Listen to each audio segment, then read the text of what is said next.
औज़ुबिल्लाहिमिनश्शैतानिर्रजीम बिस्मिल्लाहिर्रहमानिर्रहीम अल्लाहुम्मा सल्ली अला मुहम्मदिन व अला आले मुहम्मद कमा सल्लैता अला इब्राहीम व अला आले इब्राहीम इन्नका हमीदुम मजीद अल्लाहुम्मा बारिक अला मुहम्मदिन व अला आले मुहम्मद कमा बारकता अला इब्राहीम व अला आले इब्राहीम इन्नका हमीदुम मजीद रब्बि इश्रह ली सदरी व यस्सिर ली अमरी वाहलुल उक़दतम मिन लिसानी यफ़क़हू क़ौली रब्बना ज़िदना इल्मा या मुक़ल्लिबुल क़ुलूब सब्बित क़ल्बी अला दीनिक आमीन। सूरह बनी इसराइल हम कर रहे हैं और आज इस सूरत का आखिरी रुकू नंबर 12 हम करेंगे। पारा नंबर 15 है और आयत नंबर 101 से देखें। वलक़द आतैना मूसा तिस्आ आयातिम बय्यिनातिन फ़स्अल बनी इसराईला इज़ जाअहुम फ़क़ाल लहू फ़िरऔनु इन्नी लअज़ुन्नुका या मूसा मसहूरा। और हमने मूसा को खुले हुए 9 मोजज़े दिए जबकि वो बनी इसराइल के पास आए थे। सो आप बनी इसराइल से पूछ देखिए। तो फ़िरौन ने इनसे कहा कि ए मूसा, मेरे ख्याल में तो ज़रूर तुम पर किसी ने जादू कर दिया। क़ाला लक़द अलिमत मा अंज़लना हाउलाई इल्ला रब्बुस समावाति वल अर्ज़ि बसाइरा व इन्नी अज़ुन्नुका या फ़िरऔनु मसबूरा। मूसा अलैहिस्सलाम ने फरमाया, तो दिल में खूब जानता है कि यह जायबात ख़ास आसमान और ज़मीन के परवरदिगार ने भेजे हैं जो कि बसीरत के लिए ज़राए हैं, और मेरे ख्याल में ज़रूर तेरी कमबख्ती के दिन आ गए। व अरादा अन यस्तफ़िज़्ज़हुम मिनल अर्ज़ि फ़अग़रक़नाहु व मन मअहु जमीआ। फिर इसने चाहा कि बनी इसराइल का इस सरजमीन से कदम उखाड़ दे, सो हमने उसको और जो इसके साथ थे सबको गर्क कर दिए। फ़कुलना मिन बअदिही लिबनी इसराईला अस्कुनू कुनुल अर्ज़ा फ़इज़ा जाअ वअदल आखिरति जिअना बिकुम लफ़ीफ़ा। और इसके बाद हमने बनी इसराइल को कह दिया कि अब तुम इस सरजमीन में रहो, फिर जब आखिरत का वादा आ जाएगा तो हम सबको जमा करके हाजिर कर देंगे। तो यहाँ पे जब फ़िरौन ने देखा कि इस बात की तशरीह आ रही है कि जब फ़िरौन ने देखा कि मूसा का असर बढ़ता चला जा रहा है, तो इस ख्याल से कि कहीं बनी इसराइल ज़ोर ना पकड़ जाए, इसलिए इनको और ज़्यादा सताना शुरू किया। मगर अल्लाह ताला ने ज़ालिमों की जड़ काट दी, बनी इसराइल को ग़ुलामी से निजात दी और मिस्र और शाम में जहाँ चाहें आज़ादी से रहने का मौका अता फरमाया।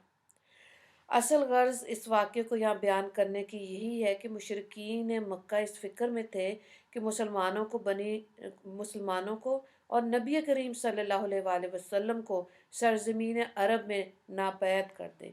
इस पर उन्हें यह सुनाया जा रहा है कि यही कुछ फ़िरौन और मूसा अलैहिस्सलाम और बनी इसराइल के साथ करना चाहता, मगर हुआ ये कि फ़िरौन और इसके साथ नापैद कर दिए गए और ज़मीन पर मूसा अलैहिस्सलाम और इनके पैरोकार ही बसाए गए। अब आगे इस रवश पर अगर इंसान चले तो भी यही बताया जा रहा है कि उनका अंजाम भी फिर वैसे होगा। आखिर में ये बताया कि जब क़यामत आएगी तो एक मर्तबा सबको इकट्ठा करके जो अच्छे हैं और बुरे हैं, सईद और शकी हैं, सबका फ़ैसला होगा। तो यहाँ कुफ़ार मुशरिकीन को तंबी के साथ नबी करीम सल्लल्लाहु अलैहि वसल्लम के गलबे और मुसलमानों की कामयाबी के दर पर तबशारत देनी मकसूद है और फ़तह मक्का की तरफ लतीफ़ इशारा है। चुनाचे बहम्दुलिल्लाह अल्लाह ताला ऐसे ही साबित भी हुआ। फ़िरौनियों की तरह कुफ़ार मक्का मिट गए और अहले इस्लाम को इनकी बस्तियों को की हुकूमत अता की गई। सुभान अल्लाह। आगे देखें आयत नंबर 105। वबिल हक़्क़ि अंज़लनाहु वबिल हक़्क़ि नज़ल वमा अरसलनाका इल्ला मुबश्शिरन व नज़ीरा। और हमने इस कुरान को रास्ते ही के साथ नाजिल किया और वो रास्ते ही के साथ नाजिल हो गया, और हमने आपको सिर्फ खुशी सुनाने वाला और डराने वाला बनाकर भेजा। व कुरआनन फ़रक़नाहु लितक़रअहु अलन्नासि अला मुक्सिम व नज़्ज़लनाहु तंज़ीला। और कुरान में हमने जा बजा फसल रखा ताकि आप इनको लोगों के सामने ठहर ठहर कर पढ़ें, और हमने इसको उतारा भी बतदरीजन। कुल आमिनु बिही अव्वला तुमिनु इन्नल्लज़ीना ऊतुल इल्मा मिन क़ब्लिही इज़ा युतला अलैहिम यख़िर्रूना लिल अस्कानि सुज्जदा। कह दीजिए कि तुम इस कुरान पर ख्वाह ईमान लाओ ख्वाह ईमान ना लाओ, जिन लोगों को कुरान से पहले दीन का इल्म दिया गया, ये कुरान जब इनके सामने पढ़ा जाता है तो ठोडियों के बल सजदे में गिर पड़ते हैं। वह यकूलूना सुबहान रब्बना इनकाना वादू रब्बिना मला मफ़ऊला, और कहते हैं कि हमारा रब वादा खिलाफ़ी से पाक है, बेशक हमारे रब का वादा ज़रूर पूरा ही होता है। व यखिरून लिलअज़कान यबकून व यज़ीदून खुशूआ, और ठोडियों के बल गिरते हुए रोते हैं और ये कुरान इनका खुशू बढ़ा देता है। ये आयत सजदा भी है, यहाँ पे सजदा जो है वाजिब हो गया है, इसको ज़रूर अदा करें। और इसके अंदर आपने ये है कि किबला रुख होके सजदा तलावत कुरान पाक, और फिर सजदे में जाएं, 3 दफ़ा सुबहान रब्बियल आला पढ़ना है। ठीक है, ये सजदा तलावत हो गया आपका अदा। यहाँ पे नज़ूल कुरान की वजह जो बताई गई है वो मसलत जो है उसके अंदर वो तबलीग है, क्योंकि अनज़ाल कुरान से मकसूद असल मतलब समझ कर इस पर अमल करना है। अगर यकदम नाजिल होता तो असल फ़ायदा यानी समझ और अमल करना दुश्वार होता। बाकी देखिए जो किताबें थी तौरात और इंजील वो यकमुश्त नाजिल हुई, और कुरान पाक 23 साल में मुकम्मल हुआ। अल्लाह ताला ने लोगों को उसके कुरान के अहकामात आहिस्ता आहिस्ता नाजिल किए। जैसे देखें शराब की हुर्मत, अरब में शराब बहुत ज़्यादा पी जाती थी, सूरह अल बकरा में बताया कि ये चीज़ नजस है। फिर अगली सूरत में ये बताया कि शराब पी कर नमाज नहीं पढ़नी चाहिए, और सूरह अल माइदा में शराब की हुर्मत आ गई।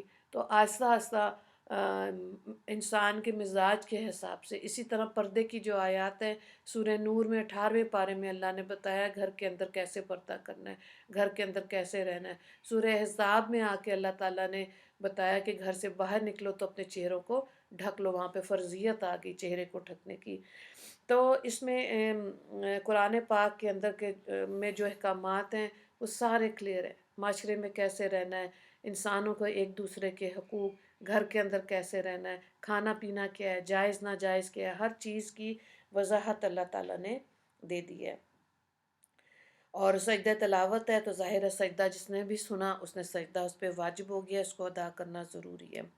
आगे देखिए आयत नंबर 110 से, कुलिद उल्लाह अविद उर रहमान अय्यामन तदऊ फलाहुल अस्माउल हुस्ना वला तजहर बिसलातिका वला तुखाफित बिहा वबतगी बैन ज़ालिका सबीला। आप फरमा दीजिए कि ख्वाह अल्लाह कह कर पुकारो या रहमान कह कर पुकारो, जिस नाम से भी पुकारो सो इसके बहुत से अच्छे अच्छे नाम हैं। और अपनी नमाज में ना तो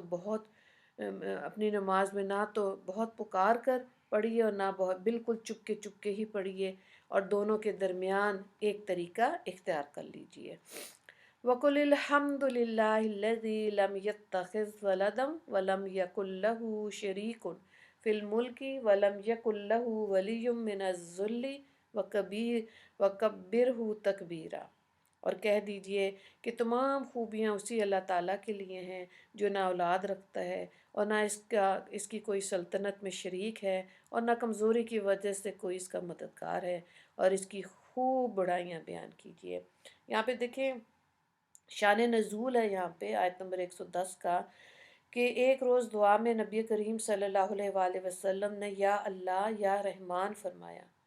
मुशरिकीन ने सुना तो एतराज़ किया कि मोहम्मद सल्लल्लाहु अलैहि वसल्लम हमको तो 2 माबूदों को पुकारने से मना करते हैं और ख़ुद 2 माबूदों को पुकारें। इस पर आयत का पहला टुकड़ा कोलिद उल्लाह अविद उर रहमान नाजिल हुआ, और आयत का दूसरा हिस्सा वला तजहर बिसलातिका के सबब नज़ूल की ये रवायत है कि मक्का में जब आप नमाज में बुलंद आवाज़ से कुरान पढ़ते तो मुशरिकीन जिन्हें कुरान के सुनने से नफ़रत थी, कुरान और अल्लाह ताला और जिब्राईल अलैहिस्सलाम की शान में गुस्ताखी करते। इस पर आयत का दूसरा जुज़ वला तजहर बिसलातिका नाजिल हुआ।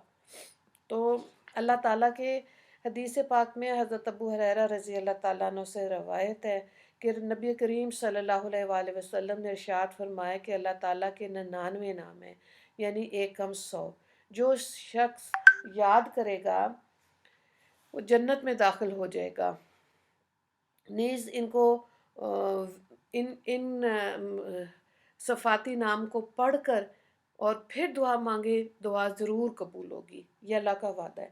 تو اس لیے یہ صفاتی نام یاد کرنے چاہیے، اللہ کے ناموں کے ساتھ بھی کبھی کبھی دعا مانگنی چاہیے، اس چیز کا اہتمام کرنا چاہیے۔ یہاں پہ سورہ بنی اسرائیل مکمل ہو گئی ہے، اور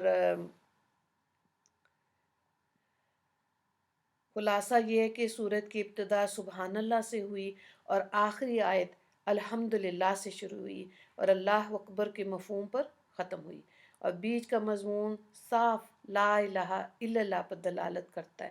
اس طرح یہ سورت اللہ کی توحید معرفت سے متعلق ہے، اور اس سورت کے آخری آیت کے متعلق علامہ ابن کثیر نے اپنی تفسیر میں لکھا ہے کہ نبی کریم صلی اللہ علیہ وآلہ وسلم اپنے گھر کے تمام چھوٹے بڑے لوگوں کو یہ آیت سکھایا کرتے تھے، اور آپ نے اس آیت کا نام آیت العزہ یعنی عزت والی آیت رکھا تھا۔ بعض آثار میں ہے کہ جس گھر میں رات کو یہ آیت پڑھی جائے اس گھر میں کوئی آفت یا چوری نہیں ہوتی۔ تو اللہ تعالی ہمیں صحیح معنی میں دین کی سمجھ عطا فرمائے اور عمل کی توفیق عطا فرمائے۔ اس میں آپ کے پاس سوالات جو ہیں وہ رکوع نمبر 12 کے آیت نمبر 105 قرآن پاک سکھانے کا کیا طریقہ سمجھایا گیا۔ دوسرا سوال یہ ہے آیت نمبر 110 شان نزول تحریر کریں، اور تیسرا سوال ہے آیت نمبر 110 اللہ تعالیٰ کے صفاتی ناموں کی فضیلت تحریر کریں۔